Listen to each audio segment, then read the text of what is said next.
Hey everybody, so today we're going to show you how that we plant these bare root creeping phlox. They're not in pots or containers, they're just the bare root plant. And to start with, what I've done, I'm planting them at our home around our the base of our sidewalk that walks up to our house. And first I took one of these tools. I got it at I can't remember, Lowe's or Home Depot. And then we just took it and went around the whole edge of our sidewalk just to get the ground good and loosened up. The phlox roots, sometimes they will spread and they'll just kind of lay on top of the ground. So I made the dirt real loose so that it'll be easy for them to take hold. So we're going to get started planting. And first, I got these plants ready, and then I went to Lowe's and I got a pack of these landscape pins.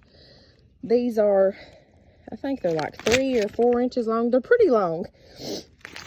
Okay, so what I'm gonna do, set them, if I can get the phone to where you can see. And first I'm just gonna pick where I wanted the spot to be.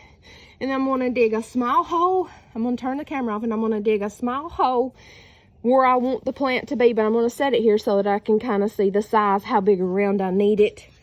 And then we'll start pinning it once I have the hole dug. Okay, so now I've got a little bit of a hole dug. And like I said, the roots of these sometimes grow along top of the ground. These things, they'll creep, hence the name creeping phlox. And they'll take root on top of the ground. So all of the roots, if you can't get them all underground, no problem. It ain't gonna hurt them. But I am gonna take and just try to get as many kind of pulled away from the top to stick in the ground, in the hole as I can. And then I'm just gonna put the dirt out of, the same dirt that I took out of the hole, back in around them. Put it back in around the roots. And then like I said, I already took that tool and loosen the ground around it anyway, so it makes it so much easier to fool with, because dirt gets pretty hard, and that'll help a lot. Okay, so I've got that in there best I can. And then now I'm going to take these landscaping pins, and you don't have to use the pins, but the reason I do, we have a dog.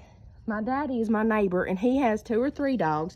And they like to just get in the plants and stuff. So if you have dogs, this is a good way to keep them down.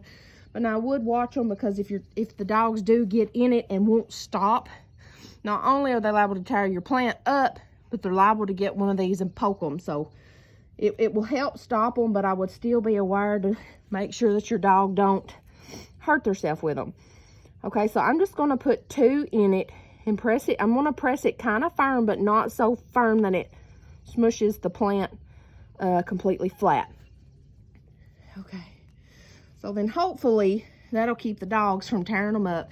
And then once we come back later in the summer, whenever these have had time to take root, all you gotta do is come through, pull them right out, throw them away, reuse them, won't hurt a thing. And that is how you plant your creeping phlox.